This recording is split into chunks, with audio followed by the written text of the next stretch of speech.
prend cette réalité en pleine face en se disant « Waouh, en fait, il y a tout ça ». Je prends les contraintes de cette situation, je prends les difficultés qui viennent avec le modèle que j'ai choisi et je les accepte et je les embrasse.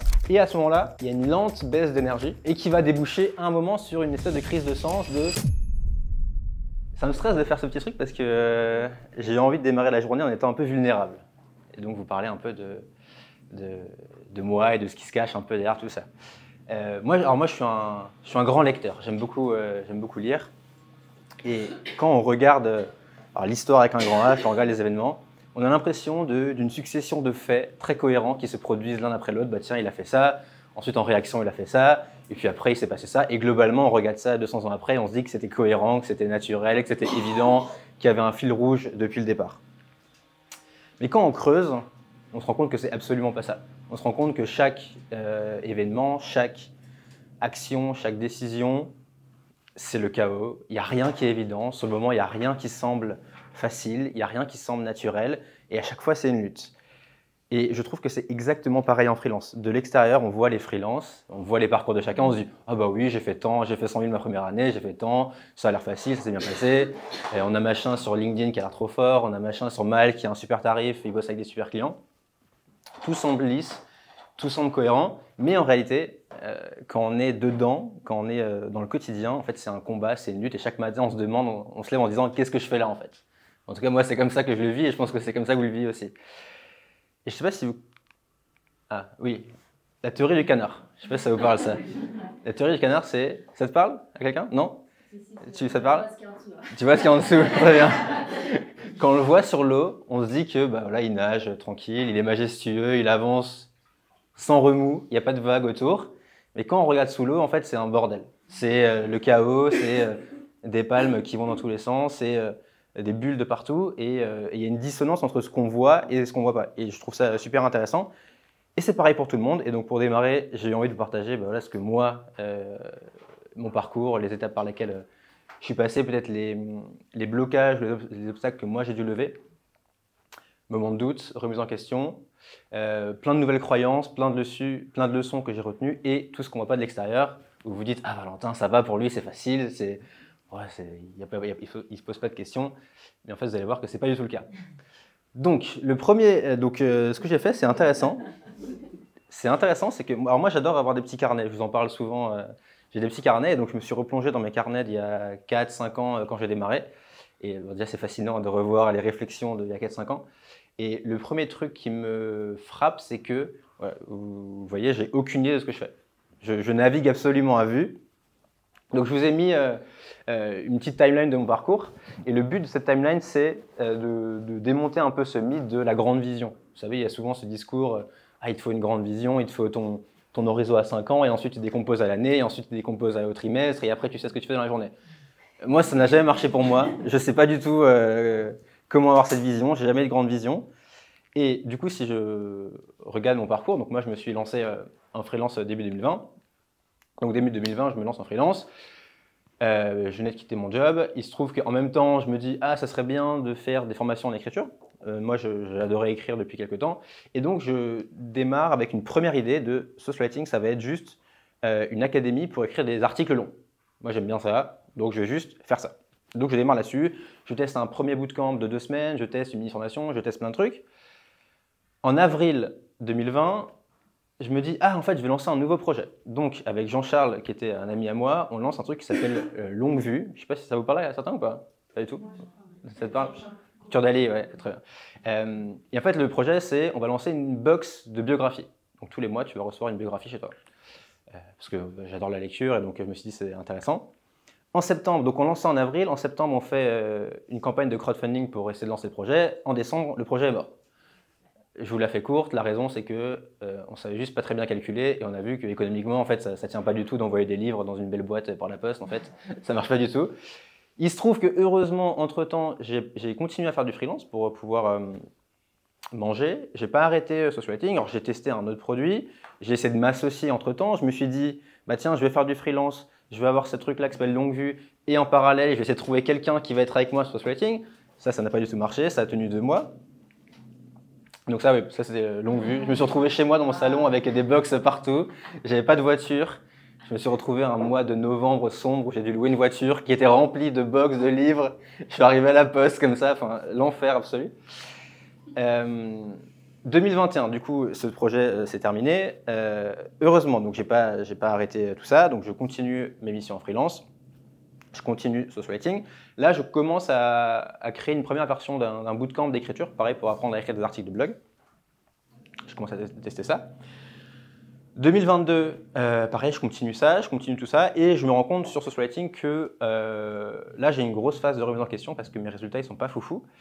Et je me rends compte qu'en fait, je vous en parlerai juste après, mais bon, le format juste article, juste écriture, c'était un peu en perte de vitesse.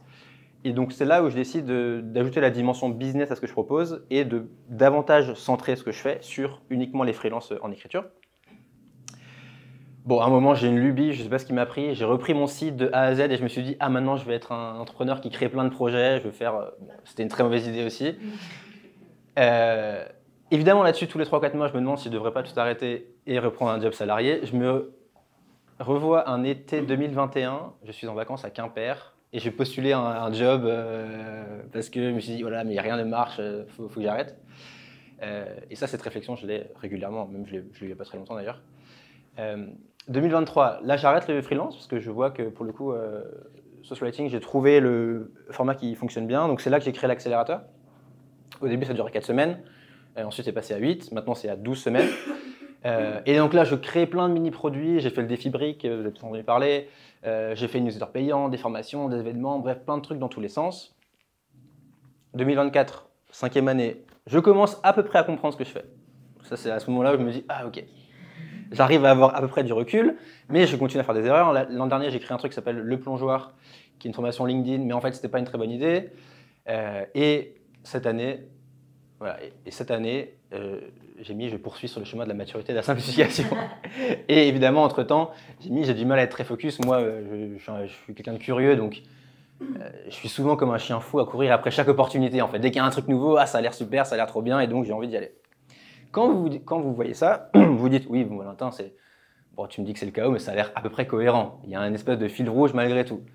Sauf que j'ai évidemment pas mentionné les 3/4 d'idées inutiles, de projets foirés dont je me souviens même plus. En fait, si je les mets, ça va faire une slide ça fera qu'un slide. Tous les 3 mois, mon business, il est sous la sellette, ou soit parce que il faut faire du chiffre d'affaires, soit parce que il y a plein de doutes qui rentrent en compte. Dans tout ça, évidemment, je navigue à vue, en essayant de me dire okay, comment est-ce que je reste à flot, comment est-ce que je continue la machine. Et sur le moment, rien n'est évident. Tout est une lutte. Là, une fois, on pourrait se dire, ok, il y a un semblant de cohérence, il y a un fil rouge dans les 5 ans, mais en fait non, c'est tous les matins, je me lève en me disant, ok, il faut que je fasse des choses, quoi. Aujourd'hui, je me dis que j'arrive à peu près à faire des plans à 12 mois. C'est-à-dire que j'arrive à me dire, ok, en janvier, je sais à peu près ce que je vais faire sur l'année. Déjà, c'est bien. Ça se passe rarement comme je le prévois, mais j'arrive à peu près. Évidemment, rarement au-delà. Faire un plan à 5 ans, c'est absolument impossible. Et ce que je retiens de ça, c'est qu'il y a plusieurs choses. Déjà, alors, je ne le considère pas comme avancée du marché, mais moi, j'ai vu plein de gens dans cet écosystème, entrepreneurs, etc. Tout le monde improvise. Je connais personne qui se dit j'ai un grand plan et justement ce grand plan je vais le décomposer en petites étapes et ça va faire que je vais avancer graduellement, naturellement vers mon objectif. Absolument pas. C'est tout le monde est toujours en train de se dire ok, qu'est-ce qui semble me faire du sens en ce moment par rapport à mes contraintes, par rapport à mes obstacles et par rapport à ce qui me semble pertinent.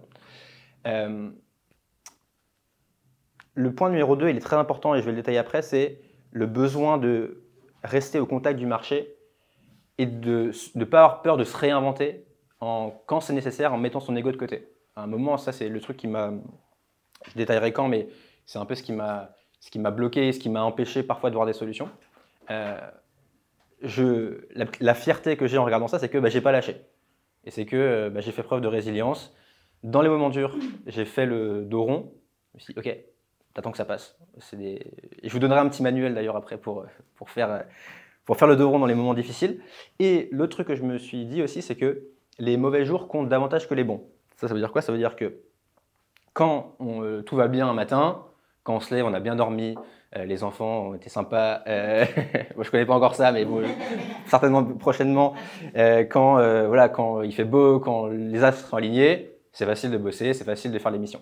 Mais quand c'est l'inverse, on a mal dormi, c'est le bordel, c'est le chaos, on n'a pas envie, on n'est pas motivé, on n'est pas inspiré, on peut vite se dire, bon, bah, aujourd'hui, c'est une journée ratée. Et dans ces journées-là, moi, ce que je me dis, c'est, ok, je reconnais que cette journée, ça va pas être la meilleure de l'année. Je le sens, ça sert à rien d'essayer de lutter contre, donc je le reconnais.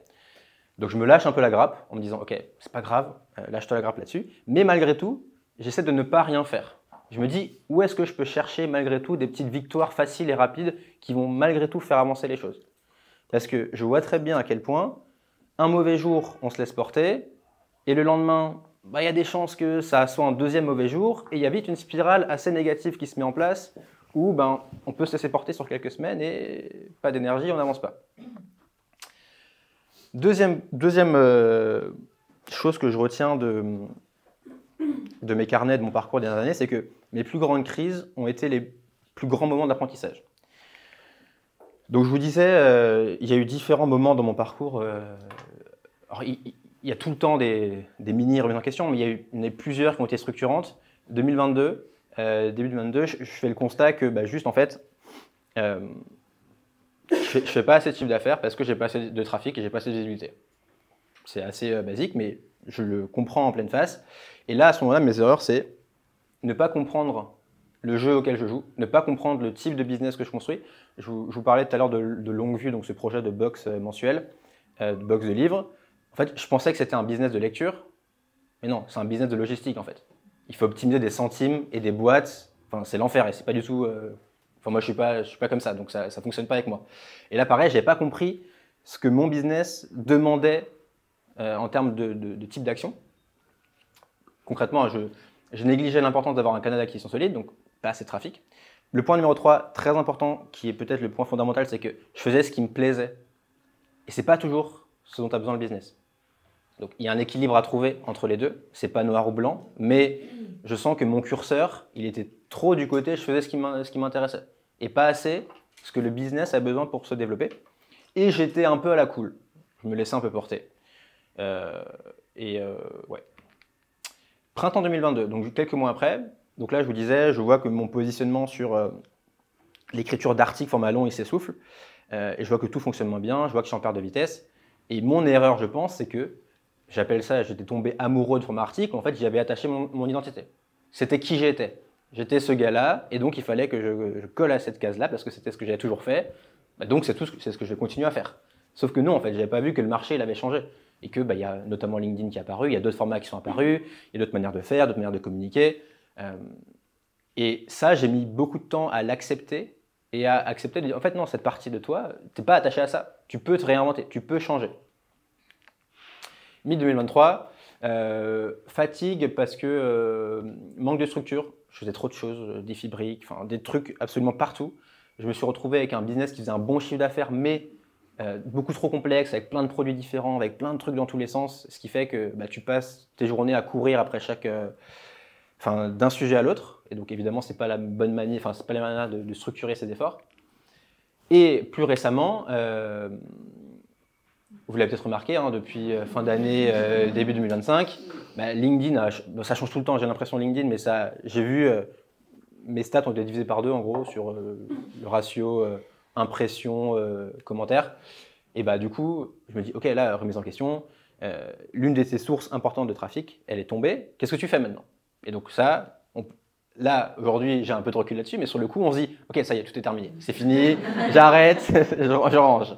Et voilà, c'est ça, hein, à chaque fois quand ces crises arrivent, mon cerveau, il me dit, ça y est, c'est bon, la fête est terminée, t'as fait ton temps, t'as profité, maintenant, il faut être sérieux, il faut reprendre un job, c'est terminé. Et ma fierté, c'est que petit à petit, crise après crise, j'apprends à mieux gérer et vivre ces montagnes russes émotionnelles. J'ai appris à reconnaître quand elles arrivent. J'ai mis à avoir un cuir un peu plus solide, donc je me dis que quand elles viennent, ok, je te reconnais, je vois que tu arrives, je sais ce qui va se passer, et donc j'arrive à plus prendre du recul. Et je vois que ce qui a fait la différence, c'est que Sur le coup, évidemment, on remet tout en question et ça a l'air dramatique, etc. Mais plus on passe de crise et plus on se dit, ok, à chaque fois, j'en suis sorti un moment. Je suis pas mort, je n'ai pas jeté l'éponge. Et donc, aujourd'hui, je pense que j'ai gagné en confiance dans ma capacité à trouver des solutions quand ça arrive et à me réinventer. Et je pense que c'est le truc fondamental. Une fois qu'on a ça, on se dit, ok, il peut tout arriver, je vais trouver une solution. Et maintenant, quand la crise arrive, c'est ce que j'ai mis, je parviens à passer en mode solution beaucoup plus vite. Plutôt que de me dire, ok, je prends cette crise de plein fouet et je la laisse me démobiliser et tout remettre en question. Et en fait, je suis apathique, je suis paralysé parce que je ne sais pas quoi faire. Cette phase-là, elle dure de moins en moins longtemps et j'arrive beaucoup plus vite à me dire maintenant, ok, c'est un moment là où il faut que tu changes ce que tu fais, où il faut que tu te réinventes. Et les mécanismes, alors je me suis développé des petits mantras, évidemment, c'est bête, c'est con, mais des petits trucs que je me dis quand ça arrive. Je me dis, quelle est l'opportunité que cette crise m'ouvre?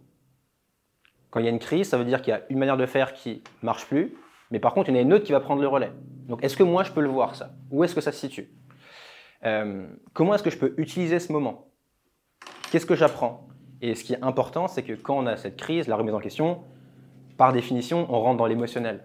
On n'est plus rationnel. On devient en proie à des doutes, à des peurs qui sont au-delà, enfin qui ne s'expliquent pas en fait. Et justement, je pense que ce qu'il faut absolument, c'est rester un pied dans la lucidité et se dire, ok, c'est quoi le fondamental rationnel de cette crise? Qu'est-ce qui explique que je me suis dans cette situation-là? Donc je me répète des mantras complètement bêtes, mais je me dis, ok, là, ce challenge, c'est un test de caractère. Est-ce que tu coules ou est-ce que tu restes en vie? Ça m'aide à rester en vie. Et je me dis aussi, ok, c'est pour ce moment-là que tu travailles, c'est maintenant que tu fais la différence, et c'est maintenant que tu trouves des solutions. Et donc mon manuel de gestion de crise, c'est reconnaître la crise. Je vois que tu arrives, je vois que tu es là, je t'accueille. Assis-toi. Je n'essaie pas de te fermer la porte, parce que je sais que tu vas rentrer par la fenêtre malgré tout. Donc assis-toi, mets-toi là. J'essaye de comprendre d'où ça vient, sans ego et avec lucidité, en me demandant, ok, qu'est-ce qui fait que aujourd'hui tu arrives dans cette situation?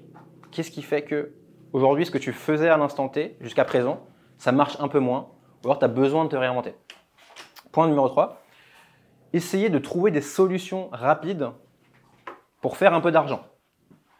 Souvent, quand c'est la crise, cette crise elle est amplifiée par le besoin financier.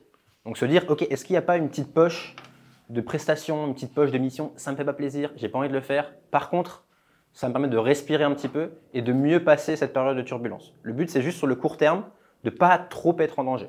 Ça permet de laisser passer la tempête. Et ensuite, le point numéro 5 qui est très important, c'est chercher une sortie durable par le haut. Qu'est-ce que m'apprend cette crise sur ce que je dois faire et ce que je dois changer? Et donc, non pas seulement se dire, ok, là, je vais juste survivre, parce que si c'est pour survivre sans mettre en place des solutions, ça ne sert à rien. Il faut survivre, avoir l'oxygène pour survivre, et en même temps, prendre les leçons de cette remise en question, prendre les leçons de cette crise-là, pour aller ensuite se réinventer, faire mieux, et ne plus faire en sorte que ça arrive. Pas de crise égale pas de croissance. Moi, je le vois hein, sur le coup, a posteriori, à chaque fois, je vois que mes plus grands moments de crise, ça a été à chaque fois mes plus gros bons que j'ai fait derrière. Concrètement, oui, bon, ça c'est le truc. Idéalement, hein, dès que ça devient facile, routinier, confortable, c'est maintenant qu'il faut se rechallenger.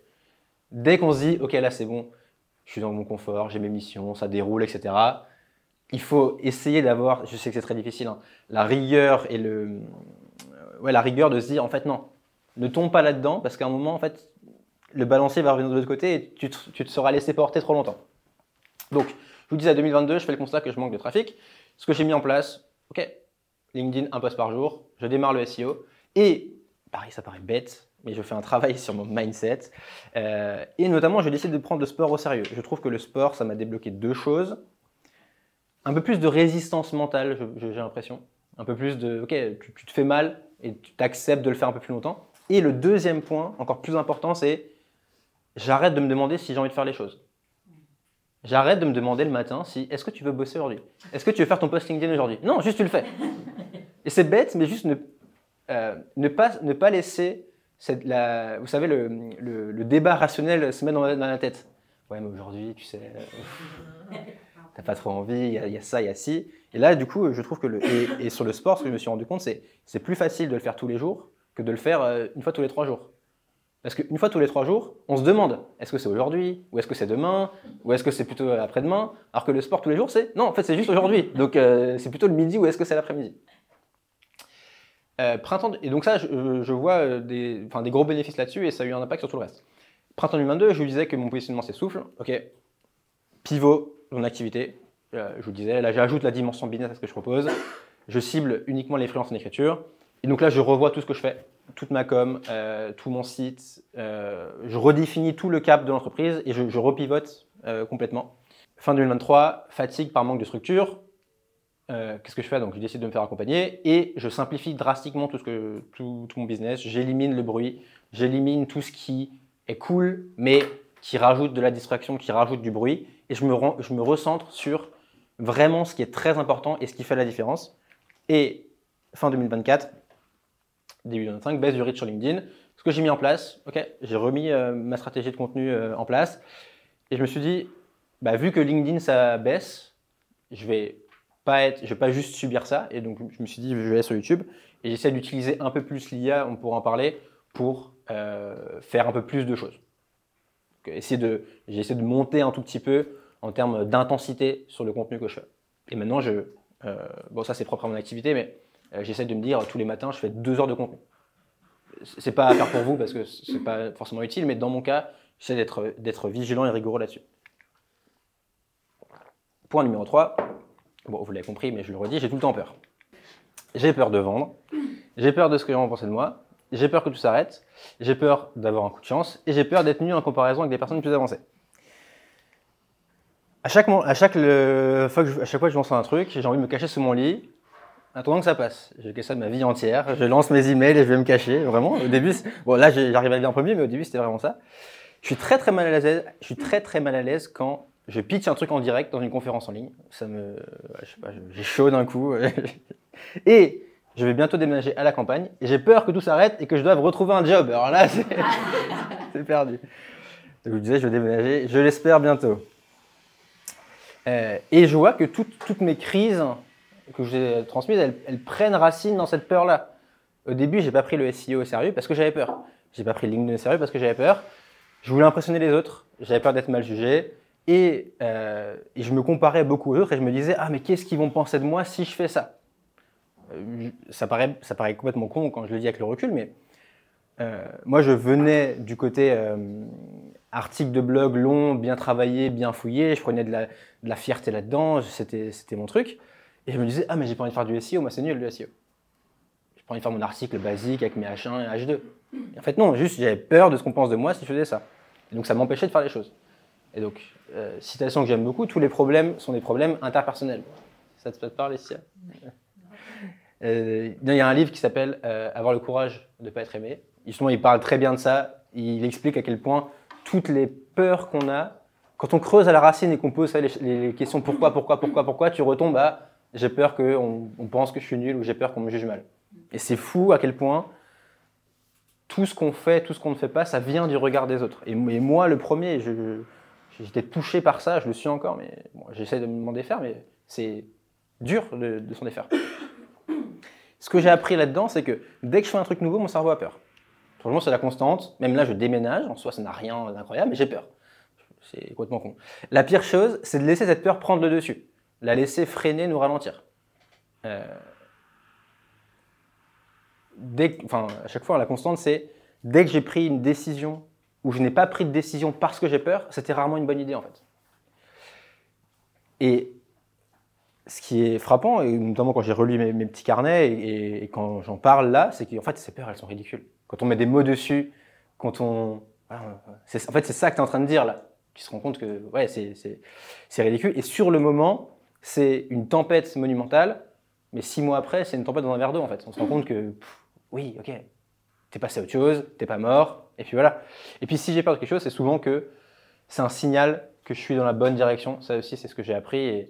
Et dès que j'ai osé faire des choses qui me faisaient peur, 6 mois après, j'en étais globalement assez content de l'avoir fait. Et un truc que j'ai compris, c'est ce truc un peu qui est un peu bullshit, mais le concept de jeu infini. Vous savez, c'est ce truc de... En fait, si je gagne, bah, tant mieux, je gagne. Mais si je perds, j'apprends quelque chose.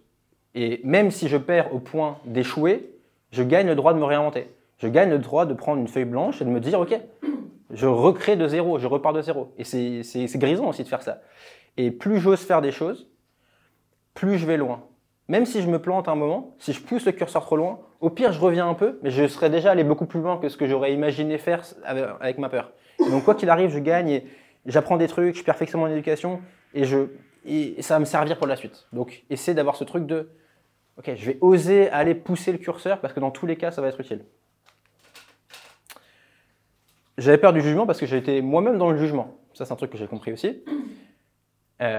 Évidemment, quand on dit que on est dans le jugement, ça veut dire qu'on est dans une approche émotionnelle et réactive aux événements. C'est-à-dire qu'on voit quelque chose et on se dit « Ah !»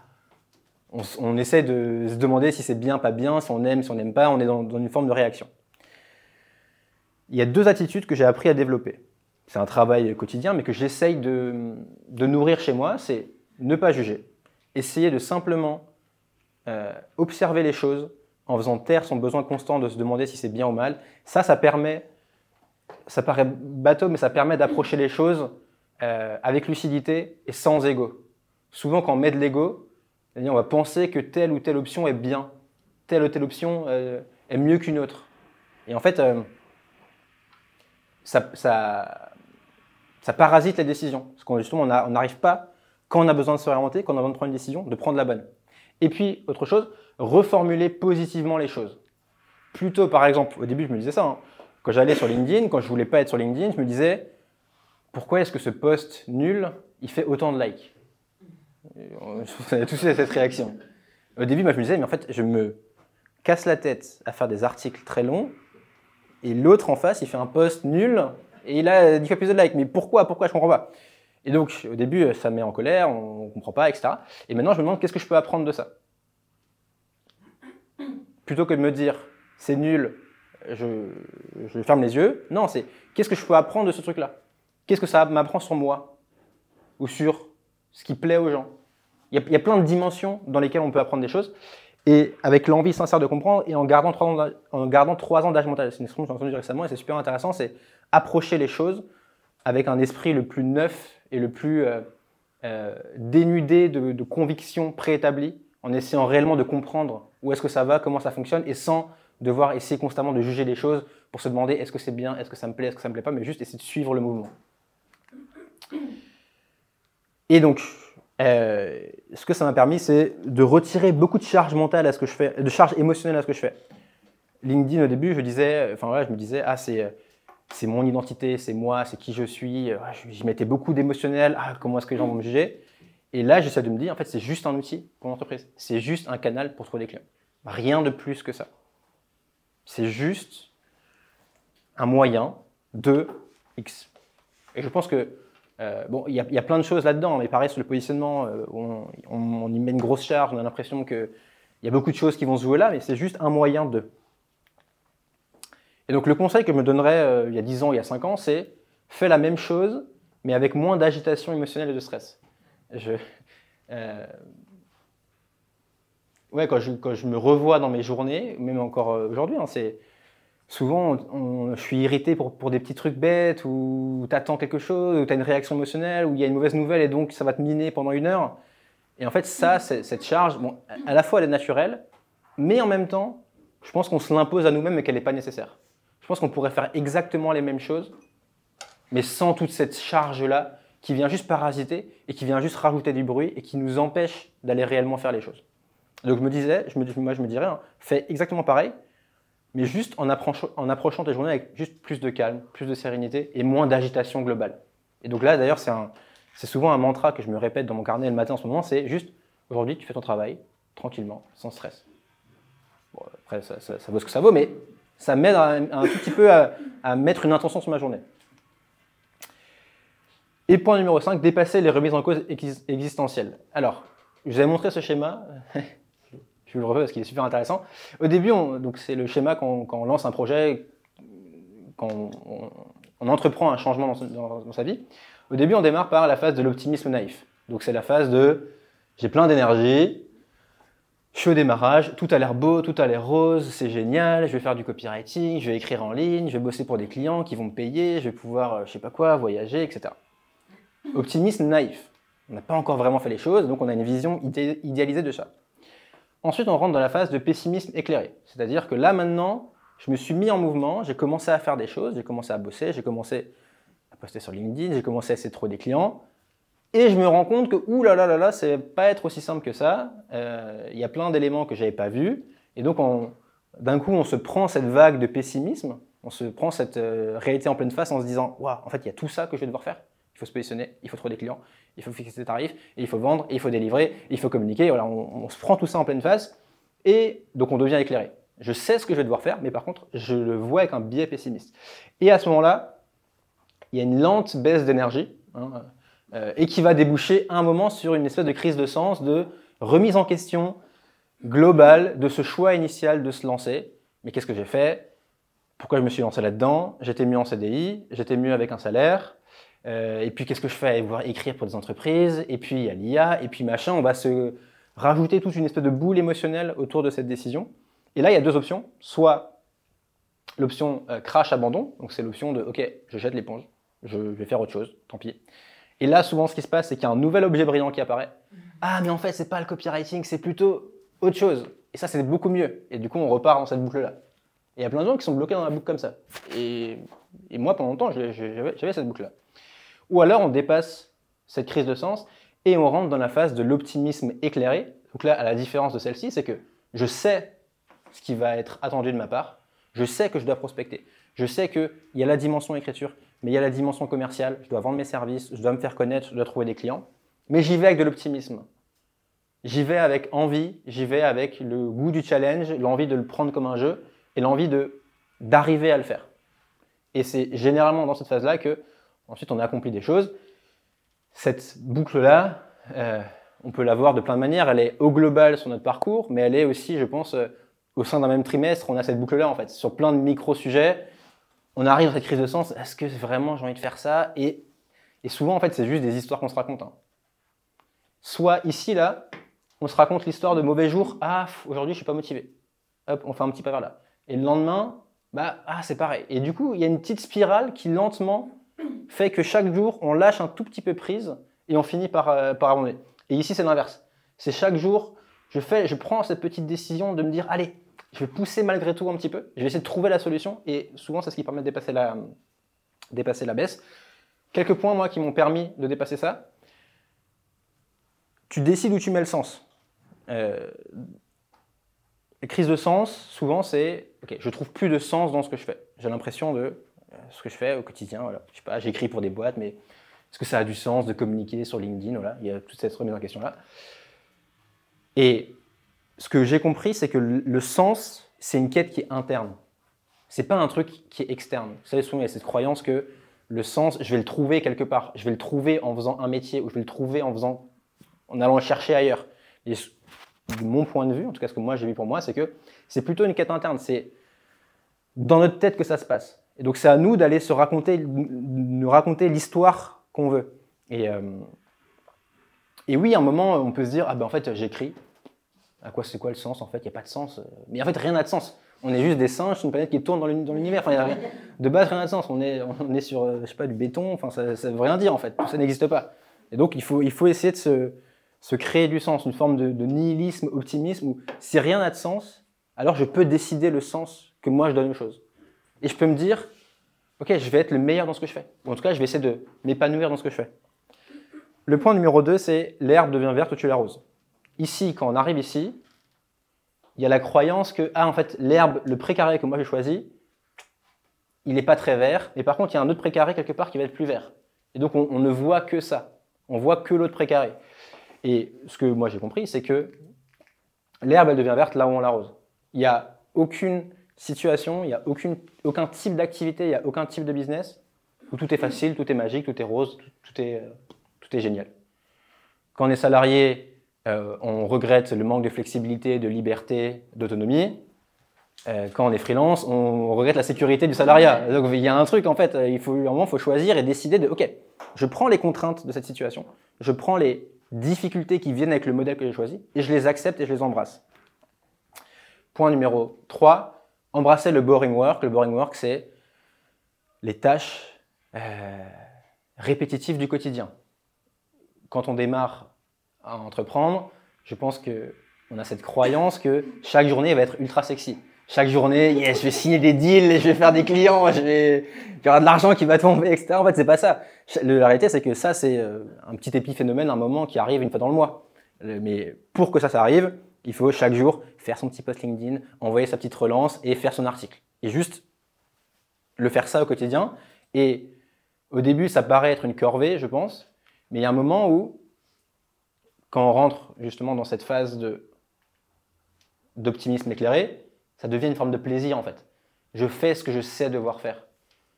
Je fais rien d'exceptionnel, par contre je travaille sur les bons sujets. Et je pense qu'il faut réussir à débloquer ce truc-là. Et ça c'est une discussion que j'ai eue, je disais que j'avais pris un coach à un moment, et il me répétait tout le temps, insiste sur ce qui marche déjà, sur ce que tu fais déjà qui marche bien. Ok, tu as le bon plan. Continue d'insister dessus. Et moi, je lui disais, bah, ok, mais il y a quoi de plus? C'est quoi les autres stratégies? C'est quoi les autres techniques? Il me disait, il n'y a rien de plus. La stratégie, c'est de rester concentré et de ne pas se dévier du plan. Et de ne pas aller rajouter 1000 trucs qui vont faire qu'en fait, tout ce qu'on fait bien, on ne le fait plus, ou on se distrait et on le fait avec moins d'énergie. Il y a la session de janvier d'accélérateur qui vient de se terminer là, et du coup, je regarde les messages WhatsApp qui se mettent parfois. J'en ai 2-3 qui m'ont dit « Ah, j'ai changé de positionnement » et je me dis « Non, non !» Tout ce travail, non parce que je dis pas que c'est pas bien, mais on travaille ensemble sur un truc, enfin, au-delà de moi, hein, mais juste, vous allez faire un truc de bien pendant 3 mois, pendant 6 mois, ça va commencer à porter ses fruits, vous allez commencer à faire tout ce qu'il faut pour que ça marche, et au moment où ça marche, allez, je change, je passe à autre chose. C'est souvent ce qui se passe. Alors que c'est précisément là qu'il faut réussir à être discipliné et être rigoureux pour pas se distraire. Et je pense qu'il y a un moment, et je pense que vous êtes à peu près tous dans la situation, où il faut limite ne plus rien consommer, plus de contenu, parce que ça rajoute juste du bruit. Ah, c'est machin qui fait ça, et puis il y a ça, et puis il y a ci, et ça vous tire dans plein de directions. Donc moi, dans les phases où je suis dans un brouillard mental, j'essaie de me dire, ok, en fait, juste concentre-toi sur toi, t'as rien besoin de plus. Tu sais déjà ce qu'il faut faire. T'as pas besoin d'aller chercher encore un énième truc. Et puis, malgré tout ça, il faut se le rappeler parce que c'est vrai, hein, on a la chance de pouvoir être là un vendredi, de bosser sur nos business, d'avoir la liberté de pouvoir prendre une journée, la flexibilité. C'est malgré tout, enfin, c'est une chance incroyable de pouvoir faire tout ça. Moi, malgré, je sais plus s'il y a encore une slide après, quand je revois mes carnets, je me dis, oui, effectivement, c'est une lutte, c'est un combat, etc. Mais ok, jamais je me serais vu faire autre chose en fait. Parce que c'est stimulant, c'est challengeant, je trouve que c'est la bonne dose de je suis récompensé, mais c'est dur quand même. Et si c'était trop simple, ça n'aurait pas de saveur, ça n'aurait pas de goût. Donc c'est juste se répéter ça, se dire aussi qu'on bosse sur un ordinateur, dans des belles salles, chez nous, enfin c'est une chance de malade. Et cette chance-là, elle vient aussi avec des contraintes. C'est normal. Je pense que c'est illusoire de se dire je vais pouvoir bosser depuis chez moi, quand je veux, où je veux, gagner de l'argent avec les clients que je veux. Sans aucune contrainte. Ça n'existe pas. Absolument illusoire. Et donc, si on veut ça, il faut accepter en face l'espèce de revers de la médaille qui est, bah oui, ok, il faut aller prospecter, il faut aller faire tout ça. Et ça demande du travail. Voilà. Quelle heure il est? Très bien. 10h30. Ça va? Ouais. Très bien. Donc, ce que je vous propose maintenant, c'est un petit exercice individuel. Bon, vous pouvez prendre une petite 5 minutes de pause, on l'a eu en bas, mais le but, c'est, j'aimerais bien que vous réussissiez toutes et tous à articuler votre grande problématique du moment. Essayez de se dire, ok, j'aimerais bien que vous repartiez avec toutes et tous de l'aide sur au moins un grand sujet. Quelques questions pour vous guider là-dedans. Question numéro 1, essayez d'identifier quel est le point qui empêche à mon business en ce moment de se développer? Quel est le nœud que je dois défaire pour que le reste avance? Je vous liste les autres questions. En gros, je vais vous faire bosser là-dessus. Vous allez prendre 15-20 minutes chacun de votre côté. Vous allez réfléchir à ça. Le temps que ça se remette, je vais le rebrancher. Et le but, c'est que ensuite, je vais vous mettre en petits groupes pour que vous puissiez mutuellement vous apporter de l'aide sur vos problématiques. Le but, c'est donc de pouvoir vous faire aider par le groupe et par moi-même. Ok ? Donc, je vous propose d'essayer d'identifier le point bloquant et de répondre à ces petites questions en plus pour qu'on ait bien tout le contexte autour de ce point bloquant. Donc, mon contexte, tout ce qui est nécessaire à la bonne compréhension de ce point bloquant. Okay ? Tout ce qui va me permettre à moi et aux autres de comprendre comment vous arrivez à ce point bloquant. Numéro 2, pourquoi est-ce que j'ai choisi ce point en particulier ? Pourquoi est-ce que, selon moi, ce point est le point bloquant ? Essayez d'expliquer votre raisonnement. Pourquoi ? Okay ? Et question complémentaire, ce que j'ai déjà essayé de mettre en place pour résoudre ce point bloquant, ce qui a marché et ce qui n'a pas marché. Et pourquoi, selon moi ? Je vous laisse un petit temps de réflexion. Je vous laisse 20 minutes. Et après, le but, c'est qu'on se mette en trinôme et qu'on s'aide mutuellement là-dessus. Ok, ça va ?